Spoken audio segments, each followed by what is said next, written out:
नमस्कार आप सभी को, स्वागत है आपका हमारे इस प्लेटफ़ॉर्म पर।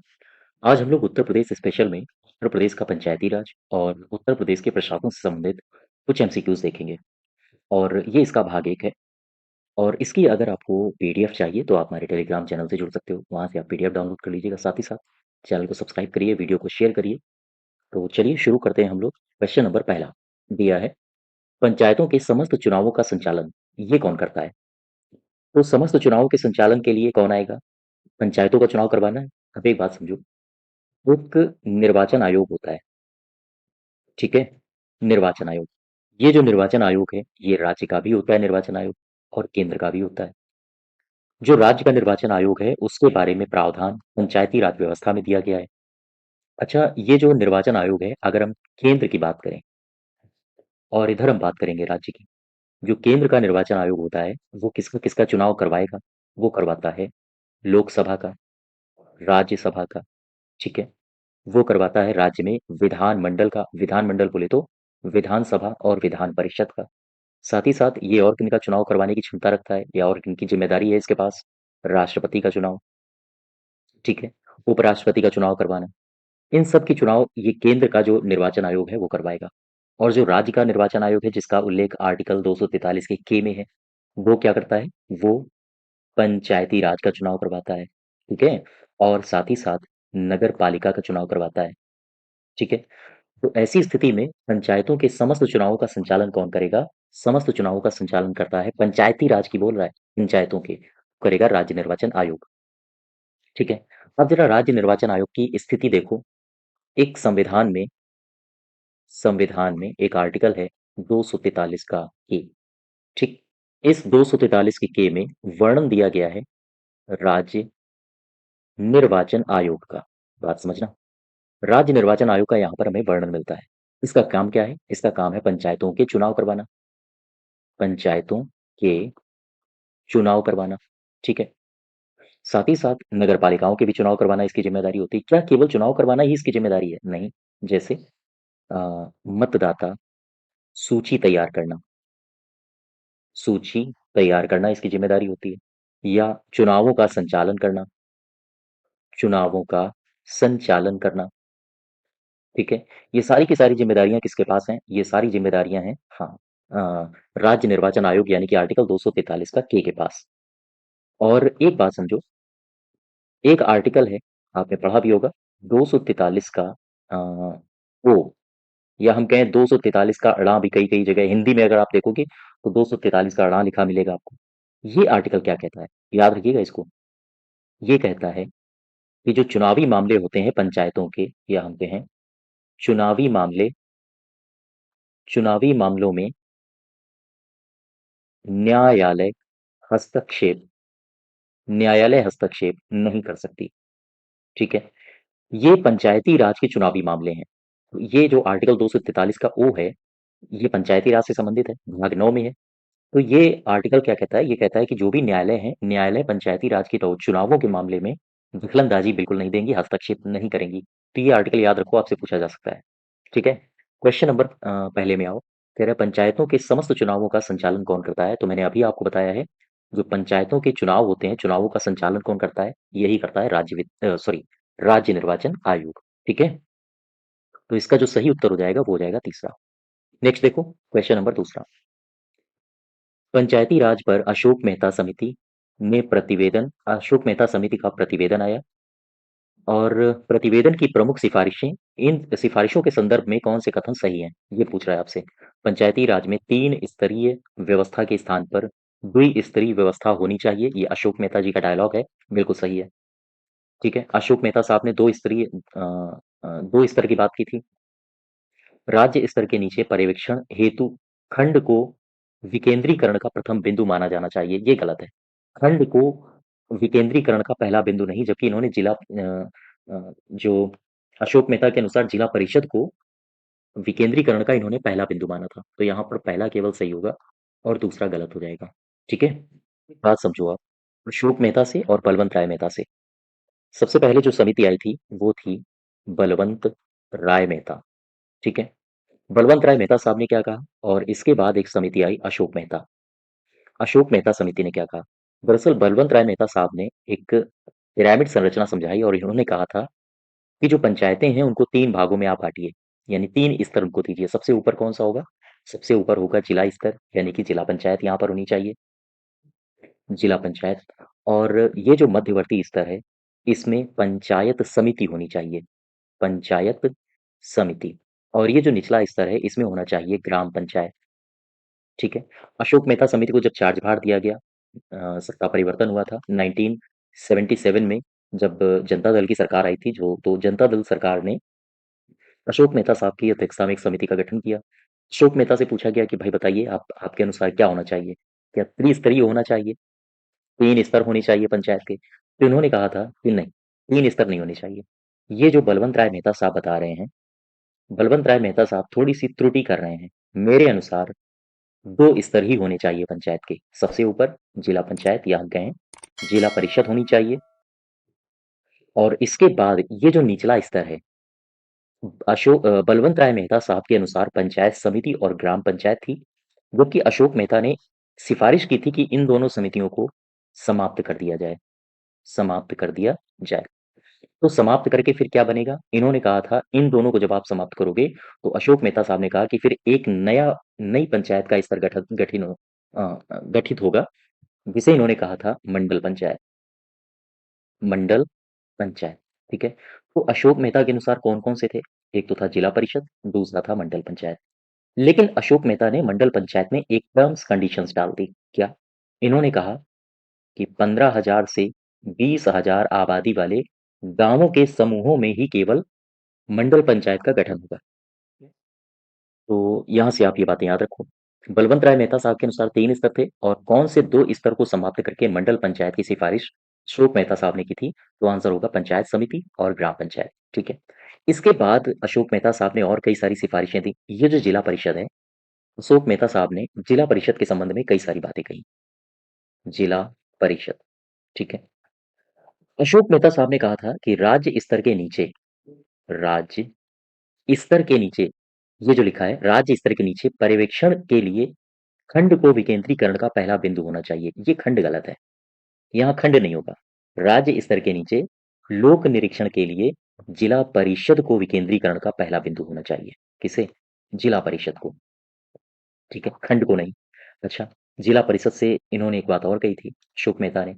अशोक मेहता ने कहा था कि जिला परिषद को कार्यकारी निकाय होना चाहिए, निकाय होना चाहिए। तो याद रखिएगा, अशोक मेहता साहब के अनुसार कार्यकारी निकाय क्या है? वो है जिला परिषद और बलवंत राय मेहता साहब के अनुसार कार्यकारी निकाय क्या है? पंचायत समिति, ठीक है? और राज्य स्तर पर योजना और विकास के लिए हाँ, जिला परिषद को ही इन्होंने उत्तरदायी ठहराया था। तो ये कुछ बातें हैं अशोक मेहता से संबंधित, ये आप याद रखिएगा, ठीक है? तो दूसरे का जो सही उत्तर होगा वो हो जाएगा तीसरा। नेक्स्ट देखो, क्वेश्चन नंबर तीसरा। निम्नलिखित कथनों में से ग्राम सभा के संबंध में कौन सा कथन सही नहीं है? कौन सा कथन गलत है? ये पूछा है आपसे। इसके कार्य और शक्तियां ग्राम स्तर पर उसी प्रकार हैं जैसे व्यवस्थापिका में राज्य स्तर पर होती हैं, ठीक है? ठीक उसी प्रकार लगभग काम करती है, लेकिन इसे इसीलिए कहा जाता है कि गांव की संसद। दूसरा देखो, इसकी शक्तियों का निर्धारण केंद्र सरकार के द्वारा होता है, ये तो बिल्कुल गलत है। शक्तियों का निर्धारण केंद्र सरकार के द्वारा क्यों होगा भाई? क्यों होगा? क्योंकि ग्राम पंचायत जो है या ग्राम सभा जो है वो पंचायती राज के अंडर में आती है, पंचायती राज के।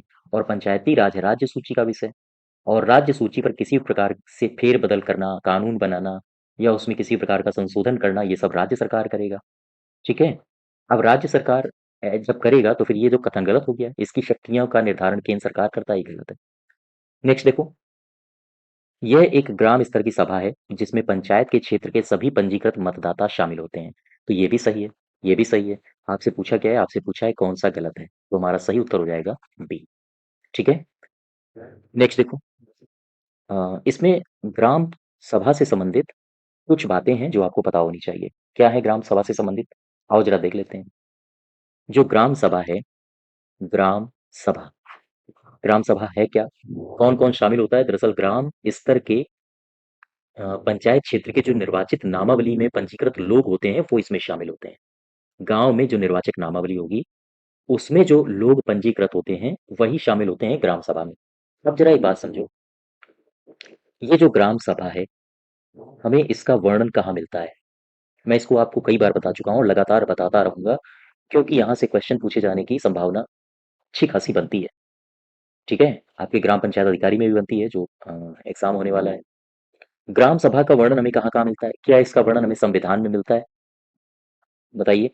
क्या ग्राम सभा का वर्णन हमें संविधान में मिलता है? और क्या ग्राम सभा का वर्णन हमें जो अधिनियम 1947 आया था, उत्तर प्रदेश या हम कहें संयुक्त प्रांत पंचायत राज अधिनियम 1947, इसमें वर्णन मिलता है?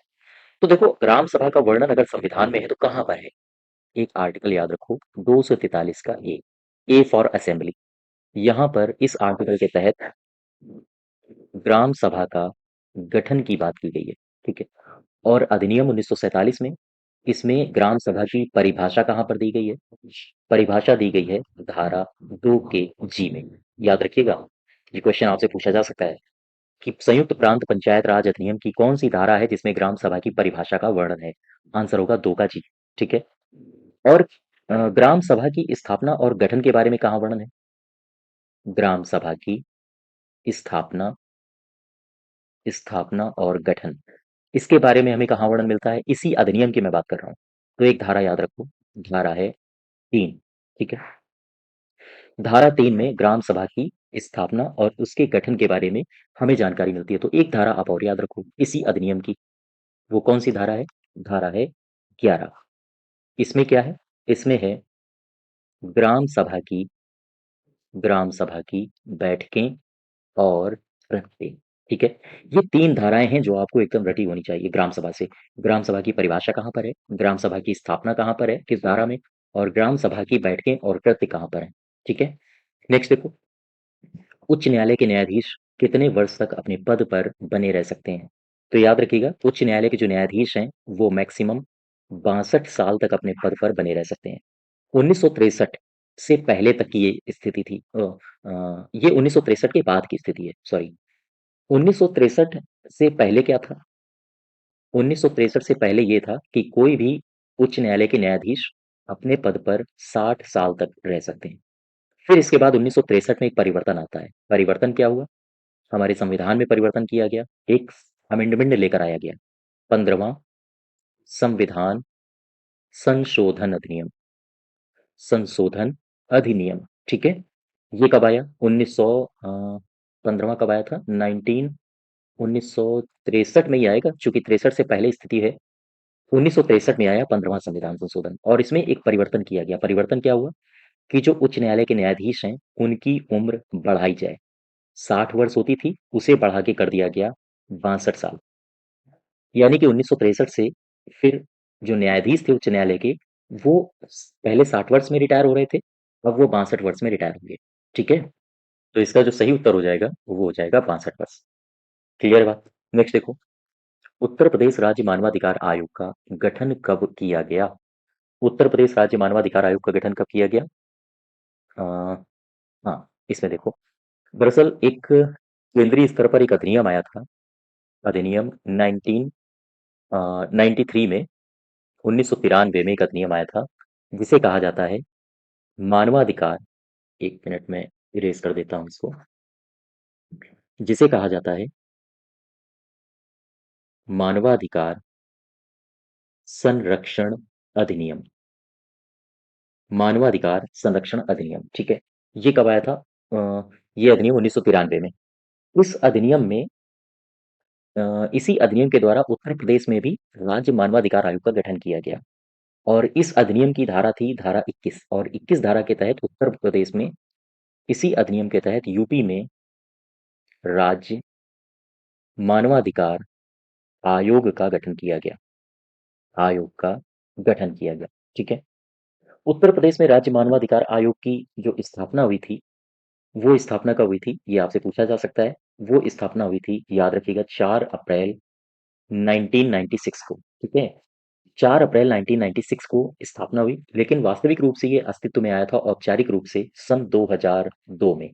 7 अक्टूबर 7 अक्टूबर सन 2002 में ये अस्तित्व में आया था, ठीक है? 7 अक्टूबर, ये याद रखिएगा। क्लियर है बात? अच्छा, गठन कब हुआ था? 1996 में, 4 अप्रैल को। और औपचारिक रूप से अस्तित्व में कब आया था? ये आया था 7 अक्टूबर 2002 में। तो 2002 यहाँ पे सही उत्तर हो जाएगा। ठीक है।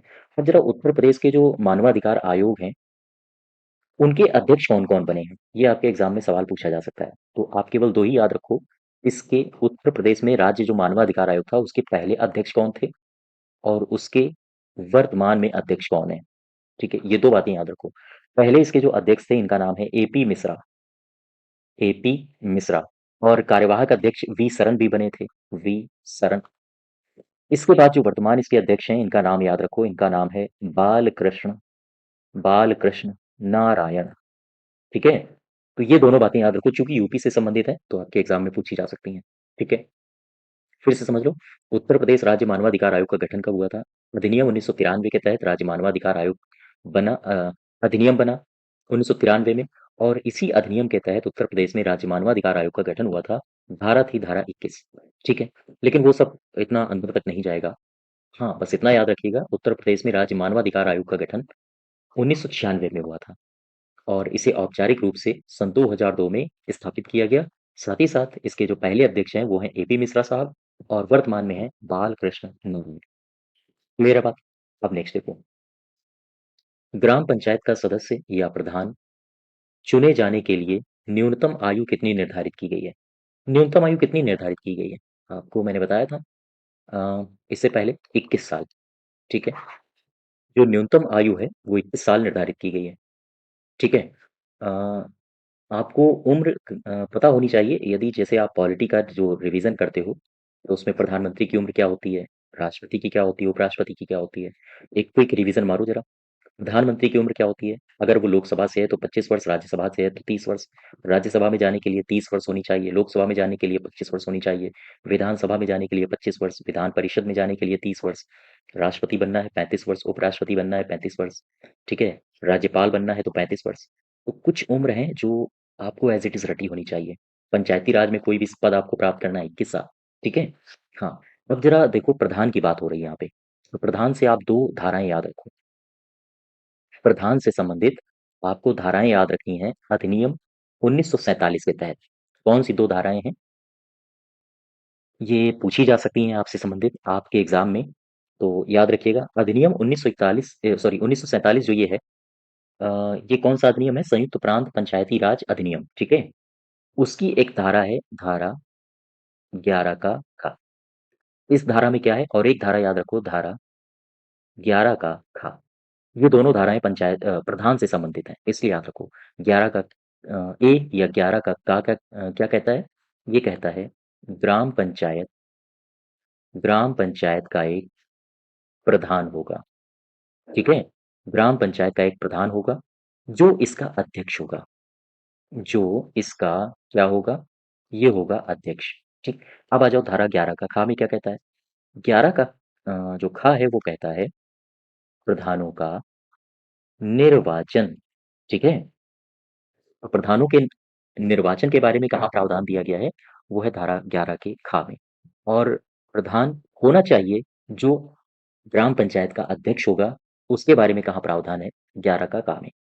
ठीक है, यहाँ तक।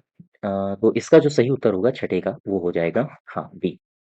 नेक्स्ट देखो, उत्तर प्रदेश में उच्च न्यायालय की खंडपीठ निम्नलिखित में से कहाँ पर है? तो उत्तर प्रदेश में जो उच्च न्यायालय की खंडपीठ है वो कहाँ पर है? अब एक बात आप ऐसे समझो, जो इलाहाबाद है, इलाहाबाद, इलाहाबाद उच्च न्यायालय, न्यायालय ये बना कब था? ये बना था 1800, ये बना था 66 में। ठीक है, 1866। अच्छा, ये 1866 में बना। इससे पहले आपने अगर संवैधानिक उद्भव देखा होगा या संवैधानिक उद्भव पढ़ा होगा, भारत का संवैधानिक विकास, तो आपने पढ़ा होगा उसमें एक भारत परिषद अधिनियम आया था। अधिनियम कब आया था? 1861 में। और इसी अधिनियम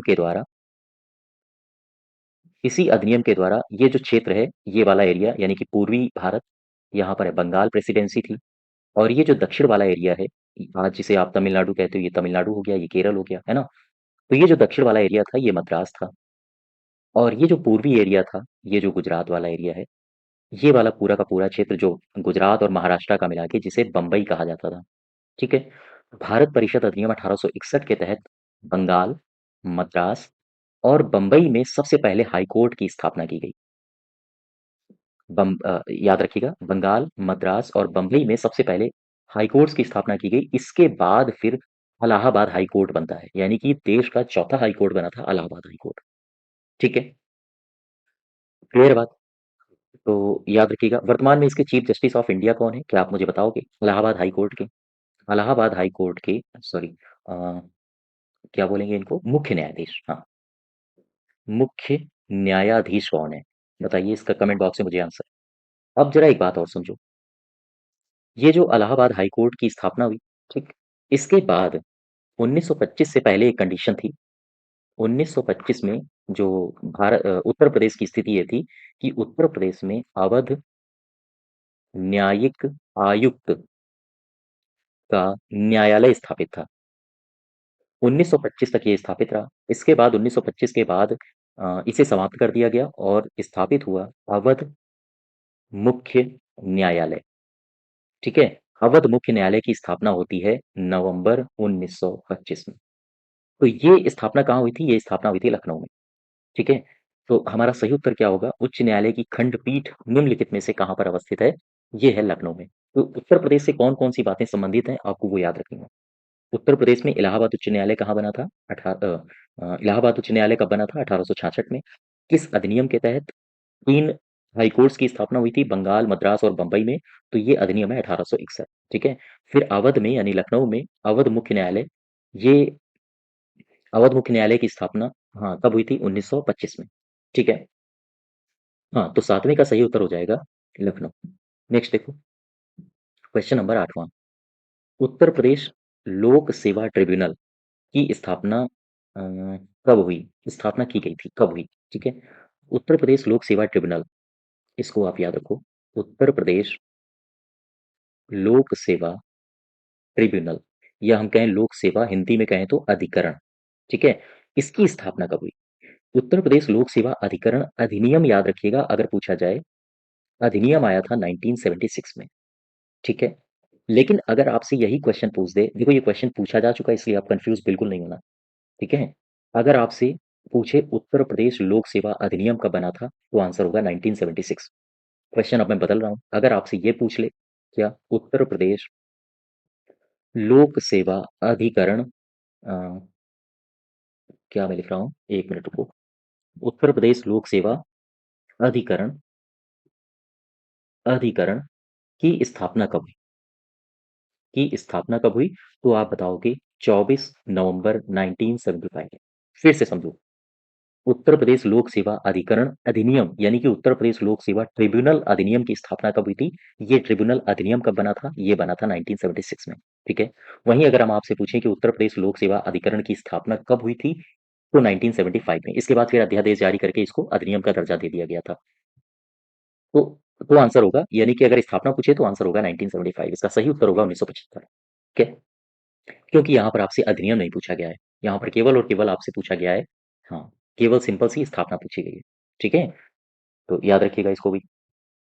नेक्स्ट देखो, निम्नलिखित में से किस समिति ने त्रिस्तरीय पंचायती राज प्रणाली की सिफारिश की थी? सिफारिश की थी। ठीक है, त्रिस्तरीय पंचायती राज प्रणाली की सिफारिश किसने की थी? ये थे बलवंत राय मेहता साहब। अब जरा इसमें देखो, राव समिति, ये राव कौन है? ये राव है GV के राव समिति।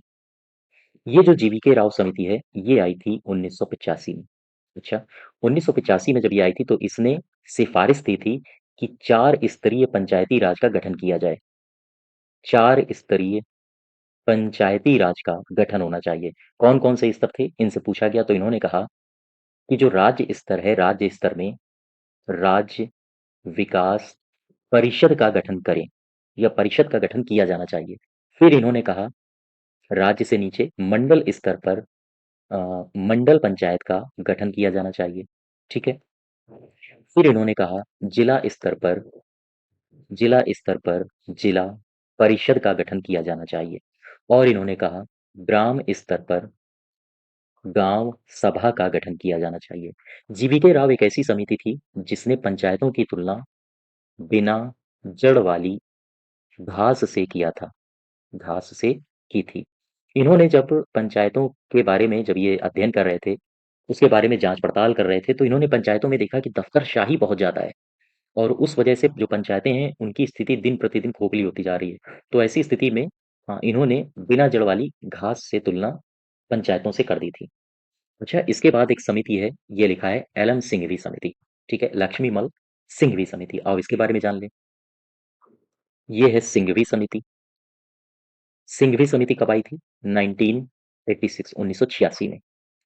ये जो सिंघवी समिति है, दरअसल इसने भी वकालत की थी त्रिस्तरीय पंचायतों की। त्रिस्तरीय पंचायती राज की वकालत की, ठीक है? अब जरा क्वेश्चन में वापस आओ। कह रहे हैं त्रिस्तरीय पंचायती राज की सिफारिश किसने की थी? अशोक मेहता तो 2 स्तरीय वाले हैं, राव 4 स्तर वाले हैं, 3 स्तर वाले सिंघवी साहब भी हैं और 3 स्तर वाले बलवंत राय मेहता साहब भी हैं। लेकिन हमारा जो सही उत्तर होगा वो होगा बलवंत राय मेहता साहब। इन्होंने बलवंत राय मेहता साहब के द्वारा दी गई सिफारिश की केवल वकालत की थी, केवल समर्थन किया था, ठीक है? तो त्रिस्तरीय पंचायती राज व्यवस्था की इन्होंने वकालत की और इन्होंने ये सिंघवी साहब से एक बात याद रखो, इन्होंने ग्राम सभा को प्रत्यक्ष लोकतंत्र की मूर्ति कहा था। यानी कि ग्राम पंचायत प्रत्यक्ष लोकतंत्र की मूर्ति है, किसके अनुसार है? लक्ष्मीमल सिंघवी समिति के अनुसार। और उस समय राजीव गांधी जी की सरकार थी, उन्हीं ने इस समिति का गठन किया था और यही वो समिति है जिसने सुझाव दिया था कि पंचायतों को संवैधानिक दर्जा दिया जाए। हालांकि संवैधानिक दर्जा की बात अशोक मेहता साहब भी करते हैं, लेकिन अशोक मेहता साहब की बात मानेगा कौन? सरकार तो गिर चुकी थी और जिसकी सरकार उसकी, जिसकी लाठी उसकी भैंस। सरकार चली गई जनसत्ता पार्टी की, तो फिर अशोक मेहता साहब की जो सिफारिशें थी वो भी हाँ धूल में समा गई, ठीक है? वो भी सारी अशोक मेहता की जो सिफारिशें थी वो खाक हो गई।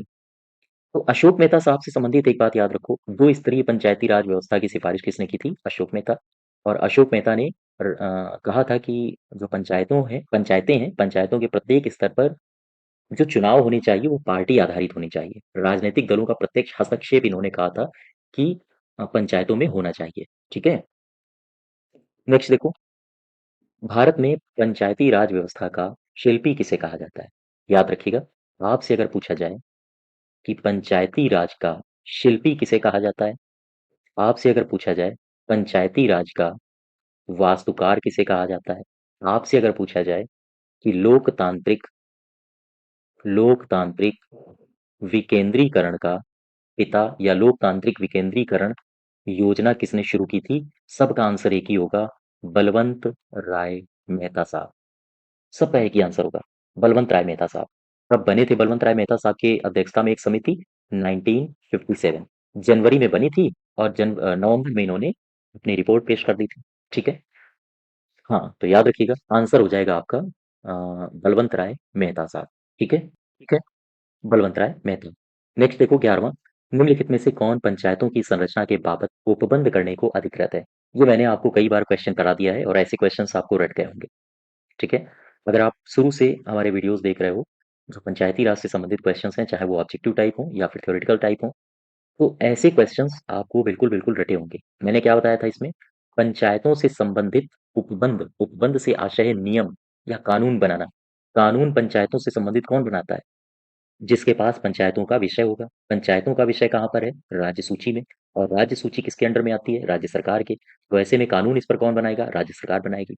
पंचायतों से संबंधित किसी भी प्रकार का उपबंध बनाना हो, नियम बनाना हो, कानून बनाना हो या किसी भी प्रकार का परिवर्तन करना हो, इसमें उपबंध कौन बनाएगा? आंसर होगा राज्य का विधानमंडल, ठीक है? नेक्स्ट देखो, संविधान के किस भाग में पंचायती राज व्यवस्था संबंधी प्रावधान दिए गए हैं? देखो यहाँ से आपको 2-3 बातें याद रखनी है। कुछ बातें हैं जो एज़ इट इज़ रटी होनी चाहिए। अगर मैं बात करूँ पंचायत राज व्यवस्था की, पंचायत राज व्यवस्था में आपको कुछ बातें होनी चाहिए कि पंचायत राज व्यवस्था संविधान के किस भाग में है? संविधान में कौन से अनुच्छेद हैं? संविधान में जो पंचायत राज व्यवस्था से संबंधित अनुच्छेद हैं, उनकी संख्या कितनी है? संविधान में जो पंचायत राज व्यवस्था है, उसके लिए कौन-सा संविधान संशोधन किया गया था? ठीक है? किस वर्ष किया गया था? और कौन-कौन सी बातें इससे आपको एग्ज़ाम में पूछी जा सकती हैं, रटी होनी चाहिए? जैसे हाँ, पंचायती राज व्यवस्था किस भाग में है, किस अनुच्छेद में है, कितनी संख्या है अनुच्छेदों की और कौन-सा संविधान संशोधन था, किस वर्ष संविधान संशोधन हुआ और हाँ, किस वर्ष ये लागू हुआ? ये संविधान संशोधन लागू किस वर्ष हुआ? और क्या-क्या बातें हो सकती हैं पंचायती राज व्यवस्था से? ये जो संविधान संशोधन है, ये लोकसभा से कब पास हुआ? ये राज्यसभा से कब पास हुआ? और राष्ट्रपति ने इस पर सिग्नेचर कब दिया? है ना? हाँ, तो इतनी बातें हैं जो आपको याद होनी चाहिए। आओ ज़रा एक-एक करके देख लेते हैं। पंचायती राज व्यवस्था किस भाग में है? भाग है 9। किस अनुच्छेद में है? आर्टिकल याद रखिएगा। आर्टिकल है 243 से लेकर 243 के ओ तक। टोटल कितने आर्टिकल्स हैं? 16। कौन सा संविधान संशोधन था? ये था 73वां।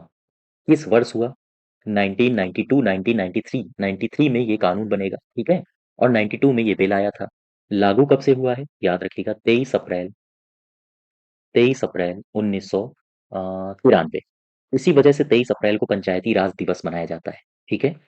लोकसभा से ये जो अधिनियम था, ये कब पास हुआ था? लोकसभा से पास हुआ था 22 दिसंबर 1992 को। राज्यसभा से कब पास हुआ था? 23 दिसंबर 1992 को। और राष्ट्रपति ने इस पर सिग्नेचर कब किए थे? 23 अप्रैल को ये लागू हुआ था 1993 को, और राष्ट्रपति ने किए थे 20 अप्रैल 1993 को, ठीक है? और इसके ठीक 2 से 3 दिनों बाद इसको लागू कर दिया गया था। यहाँ तक क्लियर है? तो ये बातें हैं जो आपको बिल्कुल पता होनी चाहिए, रटी होनी चाहिए। अब देखो पंचायती राज व्यवस्था संबंधी प्रावधान किस भाग में है? भाग होगा 9। इसका सही उत्तर हो जाएगा डी। नेक्स्ट देखो, पंचायत के विघटन के उपरांत निम्नलिखित में से कौन सी समय अवधि नए चुनाव संपन्न कराने के लिए सही है? पंचायत का विघटन हो गया है। अब ऐसी स्थिति में नए चुनाव करवाने हैं, तो नए चुनाव कब तक हो जाने चाहिए? 6 महीने के अंदर-अंदर, ठीक है? कहाँ है आंसर? ये है, 6 माह के अंदर ही चुनाव हो जाने चाहिए। क्लियर है बात? नेक्स्ट देखो, ग्राम सभा का अभिप्राय क्या है? ग्राम सभा का अभिप्राय क्या है? ग्राम सभा एक पंचायत क्षेत्र के लोग, ये तो गलत है। ग्राम सभा जिलाधिकारी विशिष्ट लोग, ये भी गलत है। ग्राम स्तर के पंचायत क्षेत्र की निर्वाचक नामावली में पंजीकृत लोग, ठीक है? हाँ, यही सही हो जाएगा। ये जो ग्राम सभा है, ग्राम सभा, मैंने आपको पहले, शायद पहला ही क्वेश्चन था, मैंने आपको बताया था। आओ रिपीट कर लेते हैं इसको। संविधान में कहाँ पर है ग्राम सभा का वर्णन? 243 का ए में, ठीक? जो 1947 का अधिनियम है, ग्राम पंचायत संयुक्त प्रांत पंचायती राज अधिनियम 1947 में, ग्राम सभा की परिभाषा कहाँ पर है? ग्राम सभा की परिभाषा है धारा 2 के जी में। ग्राम सभा की स्थापना, अ, ग्राम सभा की स्थापना, और मैंने क्या बताया था आपको? और उसके गठन के बारे में कहाँ पर है, किस धारा में है? धारा है 3, ठीक है? एक मैंने और आपको बताया था, ग्राम सभा की बैठकें और कृत्य, ये किस धारा में है? धारा है 11, ठीक है? तो ये सारी की सारी बातें मैक्सिमम टाइम्स रिवाइज़ करो, और ख़ास तौर से वीपीओ वाले, ग्राम पंचायत अधिकारी वाले कैंडिडेट्स, जब तक परीक्षा हो, या जून में हो, जुलाई में हो, मुझे नहीं पता है, या आपको भी नहीं पता है, यूट्यूब में किसी को भी नहीं पता है। लेकिन हाँ, ये तय है कि परीक्षा तो होगी ही। जब तक परीक्षा हो तो सबको इतनी बार रिवाइज़ कर लेना है कि ये सारी बातें रटी होनी चाहिए, ठीक है? ताकि एग्ज़ाम हॉल में आपको बिल्कुल भी कन्फ्यूज़न ना हो।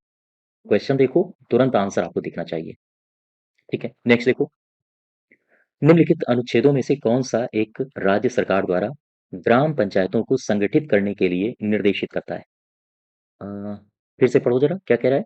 निम्नलिखित अनुच्छेदों में से कौन-सा एक है अनुच्छेद जो राज्य सरकार द्वारा ग्राम पंचायतों को संगठित करने के लिए निर्देशित करता है? ये भाग 4 है, बताया था मैंने। डीपीएसपी है। डीपीएसपी बोले तो directive principles of state policy, यानी कि राज्य के नीति निर्देशक तत्व।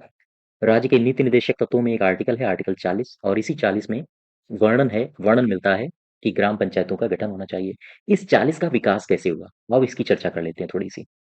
एक गांधीवादी नेता थे, इनका नाम है श्रीमन श्रीमन्नारायण श्रीमन्नारायण, ठीक है? ये गांधीवादी नेता थे, और इन्होंने संविधान सभा में पंचायती राज व्यवस्था का समर्थन किया था। पंचायती राज व्यवस्था का समर्थन किया था। तो आम तौर पर, हालाँकि प्रयास तो सबका रहा था, लेकिन श्रीमन्नारायण साहब का ऐसा किताबों में वर्णन मिलता है कि जो ये आर्टिकल 40 है, इसमें श्रीमन्नारायण साहब का काफ़ी बड़ा योगदान था, ठीक है? और इन्हीं के द्वारा भाग 4 और भाग 40, इन्हीं की सिफ़ारिशों के आधार पर भाग 4 और आर्टिकल 40 को जोड़ा गया था। हाँ, तो इनका नाम अग्रणी है इस आर्टिकल के जुड़ने में। हालाँकि और भी नाम सामने आते हैं, लेकिन इनको एक तवज्जो दी जाती है, चूँकि ये गांधीवादी नेता थे और गांधी जी का विचार था कि पंचायतों का भी विकास होना चाहिए। गाँव का जो विकास है वो देश का विकास गाँव के विकास से होकर निकलता है। तो गांधी जी की कुछ ऐसी आइडियोलॉजी थी और इसी आइडियोलॉजी के आधार पर आर्टिकल 40 को संविधान में जगह दी गई थी। ठीक है? नेक्स्ट देखो 17 नंबर। उत्तर प्रदेश में पंचायती राज प्रणाली का शुभारंभ कब हुआ था? उत्तर प्रदेश में पंचायती राज प्रणाली का शुभारंभ कब हुआ था? इसके बारे में समझो जरा। इससे पहले शुभारंभ से पहले आप एक बात समझो। ये जो अधिनियम है 1947 जिसे कहा जाता है संयुक्त प्रांत पंचायती राज अधिनियम 1947, ये जो संयुक्त प्रांत पंचायती राज अधिनियम 1947 है, ये मुझे बताओ उत्तर प्रदेश में विधानसभा से कब पास हुआ, विधान परिषद से कब पास हुआ, इसको गवर्नर गवर्नर ने हस्ताक्षर कब किए इस पर, और ये गजट में कब प्रकाशित हुआ। ये सारे के सारे फैक्ट्स आप बेशक अपनी किताबों में लिखे बैठे हो, रजिस्टर में लिखे बैठे हो, लेकिन ये चीजें आप बार बार रिवीजन करो। ठीक है? विधानसभा से ये कब पास हुआ था? ये हुआ था 5 जून 1947 को। विधान परिषद से 16 सितंबर 1947 को। और गवर्नर ने इस पर हस्ताक्षर किए थे 7 दिसंबर 1947 को, और गजट में ये प्रकाशित हो गया था 27 दिसंबर 1947 को। ये चार की चारों डेट आप याद रखो। ठीक है? इसके बाद हुआ क्या, जब ये अधिनियम पास हुआ और उसके बाद प्रदेश में, यानी कि उत्तर प्रदेश में उस समय संयुक्त प्रांत कहा जाता था, 15 अगस्त 1949 1949 को पंचायतों की स्थापना हुई। पंचायतों की स्थापना हुई। तो आपसे वही पूछा गया है कि पंचायती राज प्रणाली की स्थापना कब हुई थी? 1949 में। ठीक है? क्लियर बात? एक ईयर और याद रखो आप। यहां से आपसे पूछा जा सकता है, एक वर्ष याद रखो 1955। ये वर्ष क्या है? इस वर्ष एक घटना घटी थी पंचायती राज के इतिहास में। घटना ये थी कि उत्तर प्रदेश में जो पंचायत अदालतें थीं, पंचायत अदालतें, पंचायत अदालतों का नामकरण हुआ था, नया नाम रखा गया था, और 1955 तक जिन्हें पंचायत अदालतें कहा जाता था, उसका नाम परिवर्तित करके न्याय पंचायत कर दिया गया। ठीक है? क्वेश्चन पूछा जा सकता है, याद रखिएगा इसको इंपॉर्टेंट बना के, कि उत्तर प्रदेश में जो पंचायत अदालतें थीं, उन्हें न्याय पंचायत कब से कहा जाने लगा? तो आंसर होगा पंचायत अदालतों को न्याय पंचायत 1955 से हाँ कहा जाने लगा था। नेक्स्ट देखो, उत्तर प्रदेश में पंचायती राज संस्थाओं में महिलाओं के लिए आरक्षित स्थानों की संख्या कितनी है? आरक्षित स्थान कितने हैं महिलाओं के लिए? महिलाओं के लिए कुल स्थानों का 1/3 स्थान आरक्षित किए गए हैं। तो जरा एक बात समझो, यहाँ से महिलाओं के आरक्षण की बात हो रही है। ठीक है? बात कर लेते हैं थोड़ी सी महिला आरक्षण की। महिला आरक्षण के बारे में संविधान में कहाँ पर वर्णित है, मुझे बताओ। संविधान में आरक्षण के बारे में आपने पढ़ा होगा, एक आर्टिकल है 243 का डी। ठीक? डी फॉर डिप्रेस्ड क्लास, और उनके लिए आपको आरक्षण देना है। लेकिन मैं केवल आर्टिकल 243 की डी की बात नहीं कर रहा हूं, मैं उस आर्टिकल की बात कर रहा हूं जो वास्तव में केवल और केवल महिला आरक्षण पर फोकस है।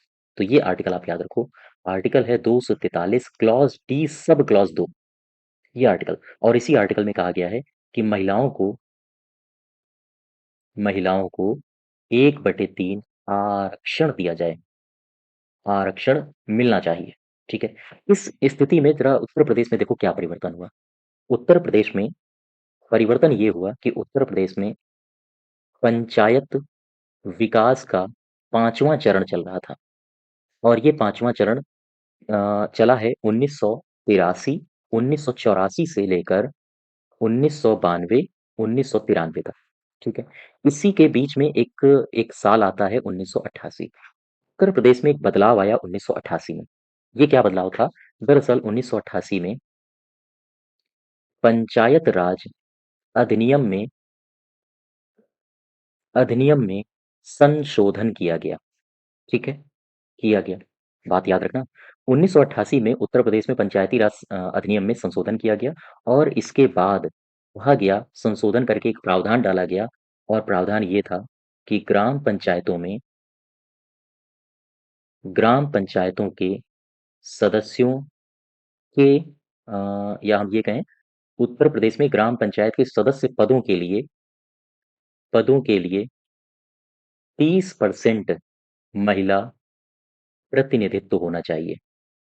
प्रतिनिधित्व होना चाहिए। याद रखिएगा, उत्तर प्रदेश के किस विकास चरण में पंचायती राज के किस विकास चरण में महिलाओं को 30% आरक्षण देने की बात की गई थी, पंचायत के सदस्यों के पदों के तौर पर?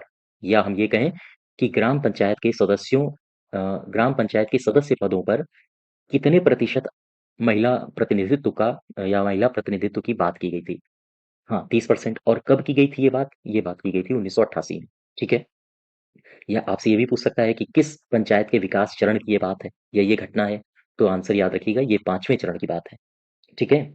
हाँ, तो यहाँ से जो क्वेश्चन का आपका आंसर होगा वो हो जाएगा डी, ठीक है? और ये बात भी पूरी याद रखो कि किस चरण में 30% महिलाओं को प्रतिनिधित्व दिया गया था और किस वर्ष दिया गया था, ठीक है? नेक्स्ट देखो, क्वेश्चन नंबर 19, उच्च न्यायालय में न्यायाधीशों की संख्या का निर्धारण कौन करता है? इसका निर्धारण करता है वो जो राष्ट्रपति होता है वो करता है।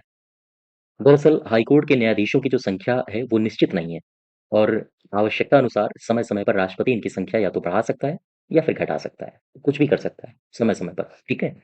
ये पूरा का पूरा निर्भर करता है राष्ट्रपति के ऊपर। नेक्स्ट देखो, संसद सदस्यों और राज्य विधानमंडल सदस्यों के निर्वाचन संबंधी विवाद उच्च न्यायालय के किस क्षेत्राधिकार के अंतर्गत आते हैं? तो उच्च न्यायालय के क्षेत्राधिकार आपने पढ़े होंगे पॉलिटी में। अ, चूँकि उच्च न्यायालय की बात हो रही है, तो आप इसको समझ लो। उच्च न्यायालय के उच्च न्यायालय के क्षेत्राधिकार होते क्या हैं?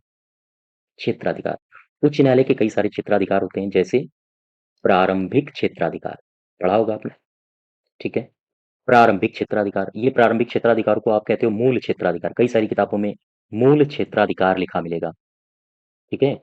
और क्या होता है क्षेत्राधिकार? जैसे रिट क्षेत्राधिकार, ठीक है? और क्या होते हैं? जैसे अधीक्षण क्षेत्राधिकार या फिर हम कहें अपीलीय क्षेत्राधिकार।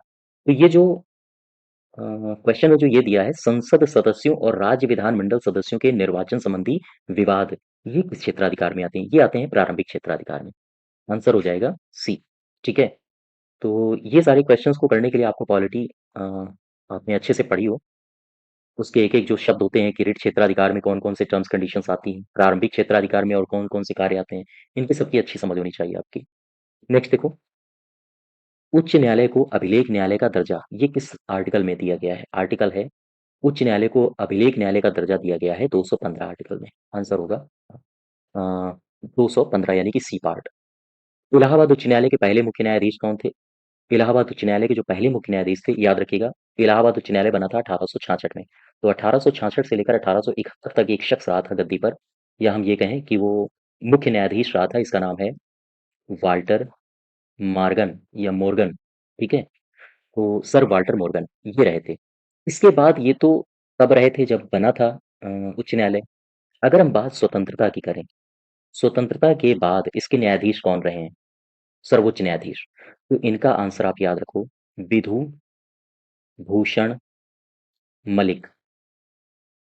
विधु भूषण मलिक ये इसके, हाँ, स्वतंत्रता के बाद के अ, मुख्य न्यायाधीश रहे हैं, ठीक है? तो ये दोनों नाम आप याद रखो, चूंकि यूपी से संबंधित है तो दोनों ही नाम आप याद रखिएगा। नेक्स्ट देखो, राज्य का उच्च न्यायालय के बारे में निम्नलिखित कथनों पर विचार कीजिए। संविधान के किस अनुच्छेद के प्रावधान है, संविधान के किस अनुच्छेद में प्रावधान है कि प्रत्येक राज्य में एक उच्च न्यायालय होना चाहिए? ये 213 नहीं है। कौन से अनुच्छेद में प्रावधान है कि प्रत्येक राज्य में एक न्यायालय होना चाहिए? ये आर्टिकल है 214। दूसरा पढ़ो, ये पहला वाला गलत हो गया। कौन सा पूछा है? कौन से सही कथन है? राज्य उच्च न्यायालय के न्यायाधीश की नियुक्ति राष्ट्रपति के द्वारा होती है, बिल्कुल सही है, ये वाला सही है। अनुच्छेद 226 के अंतर्गत उच्च न्यायालय को कुछ लेख पर रिट जारी करने का अधिकार होता है, तो ये भी सही है, आर्टिकल 226 के आधार पर होता है, ठीक है। नेक्स्ट देखो, भारतीय संविधान के प्रावधानानुसार दो या दो से अधिक राज्यों के एक ही उच्च न्यायालय गठित किया जा सकता है। हाँ, दो तीन चार ये सही है, ये चार होगा, दो तीन और चार, ठीक है, दो तीन और चार। पंचायतों को संवैधानिक दर्जा प्रदान किया गया है। पंचायतों को संवैधानिक दर्जा किस आर्टिकल के तहत दिया गया है? तो आंसर होगा 243 आर्टिकल। पंचायतों को संवैधानिक दर्जा दिया गया है। मैंने आपको बताया था पीछे वाले क्वेश्चन में, उसमें सारे के सारे मैंने भाग बताए थे, कौन सा भाग है, कितने आर्टिकल्स हैं, कब पंचायतों को संवैधानिक दर्जा मिला, कौन सा अधिनियम था, उस अधिनियम में राष्ट्रपति ने कब सिग्नेचर किए, लोकसभा से कब पास हुआ, राज्यसभा से कब पास हुआ, ठीक है। तो ये सारी डेट्स वगैरह हैं जो इंपॉर्टेंट है, आप याद रखिएगा। तो ये हमारा पहला पार्ट है। उत्तर प्रदेश में पंचायती राज और प्रशासन का, ठीक है? और इसकी अगर आपको पीडीएफ चाहिए तो आप हमारे टेलीग्राम चैनल से जुड़ सकते हो। साथ ही साथ सब्सक्राइब करिए चैनल को और शेयर करिए वीडियो को ज़्यादा से ज़्यादा। तो मिलते हैं नेक्स्ट वीडियो में यानी कि इसके पार्ट 2 में। तब तक आप मस्त रहिए, खुश रहिए। धन्यवाद।